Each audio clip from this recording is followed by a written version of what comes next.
പുണ്യ റമദാൻ മാസത്തിൽ പുതുമോടിയിലാണ് കോഴിക്കോട്ടെ നൂറ്റാണ്ടുകളുടെ പഴക്കമുള്ള ചാലിയം മാലിക് ബിൻ ദിനാർ മസ്ജിദ്.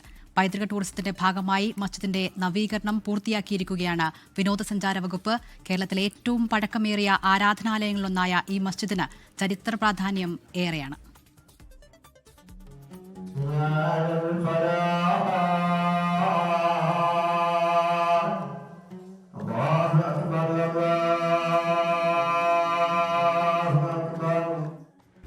സാമ്രാജ്യത്വ വിരുദ്ധ പോരാട്ടങ്ങളുടെ ചരിത്രത്തിൽ ഇടം നേടിയ ആരാധനാലയം. നൂറ്റാണ്ടുകൾക്ക് മുമ്പ് അറേബ്യയിൽ നിന്ന് ഇസ്ലാം മതപ്രചാരണത്തിനായി മാലിക് ബിൻ ദിനാറിന്റെ നേതൃത്വത്തിൽ കേരളത്തിലെത്തിയ സംഘം മലബാറിൽ ആദ്യമായി നിർമ്മിച്ച 10 മുസ്ലിം പള്ളികളിലൊന്ന്. അറബ് വ്യാപാര സമൂഹങ്ങളുമായി കേരളത്തിന്റെ ബന്ധം ഊട്ടിയുറപ്പിച്ചതും ഈ പള്ളിയാണ്.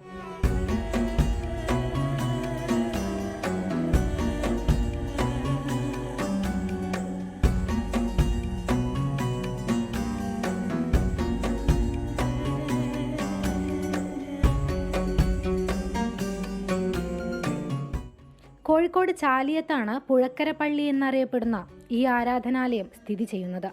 1531 പോർച്ചുഗീസുകാർ പള്ളി പൊളിച്ച് കോട്ട കെട്ടിയെങ്കിലും സാമൂതിരിയുടെ നേതൃത്വത്തിലുള്ള പടയാളികൾ കോട്ട തകർത്ത പള്ളി പുനർനിർമ്മിച്ചതായാണ് പറയപ്പെടുന്നത്. ഒരുപാട് ചരിത്രങ്ങൾ പോർച്ചുഗീസുകാരെ കാലത്ത് പൊളിച്ചിരുന്നു. എന്നിട്ട് രണ്ടാമത് കോട്ട പൊളിച്ചിട്ട് രണ്ടാമത് ടിപ്പു സുൽത്താൻ്റെ ഇതിൽ അവർ നന്നാക്കിയാണ്. അങ്ങനെ പല ഐതിഹ്യങ്ങളും റിപ്പോർട്ടുകളാണ് നമുക്ക് പറയുന്നത്. റസൂലിന്റെ കാലത്ത് കേരളത്തിലുണ്ടാക്കി 10 പള്ളിയിൽ ഒരു പള്ളി. ടൂറിസം വകുപ്പിന്റെ പൈതൃക പദ്ധതിയിൽ ഉൾപ്പെടുത്തിയാണ് പള്ളി നവീകരിച്ചിരിക്കുന്നത്. പള്ളിയുടെ നിർമ്മിതിക്ക് മാറ്റവും കോട്ടവും വരാത്ത രീതിയിലാണ് 1 കോടി രൂപ ചെലവിട്ട നവീകരണ പ്രവർത്തികൾ പൂർത്തിയാക്കിയത്. പുണ്യ റമദാനിൽ തന്നെ നവീകരണ പ്രവർത്തികൾ പൂർത്തിയാക്കിയതിന്റെ സന്തോഷത്തിലാണ് വിശ്വാസി സമൂഹം. ചരിത്രം മാറ്റിമറിക്കപ്പെടുന്ന ഇക്കാലത്ത് ചരിത്രത്തെ അതിന്റെ തനിമയോടെയും സത്യസന്ധതയോടെയും രേഖപ്പെടുത്തി വെക്കുകയാണ് ഇവിടെ.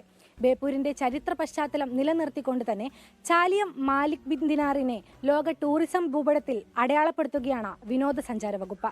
രാജേഷ് വെള്ളരിക്കുണ്ടിനൊപ്പം ദിൽഷ തിലകൻ, 24 കോഴിക്കോട്. ലോകത്തെവിടെയായാലും ഏത് സമയത്തും 24 വാർത്തകളും ഓഗ്മെന്റഡ് റിയാലിറ്റി പാക്കേജുകളും എക്സ്പ്ലെയിനറുകളും വിശദമായി കാണാൻ ഞങ്ങളുടെ യൂട്യൂബ് ചാനൽ നിങ്ങൾക്ക് സബ്സ്ക്രൈബ് ചെയ്യാം.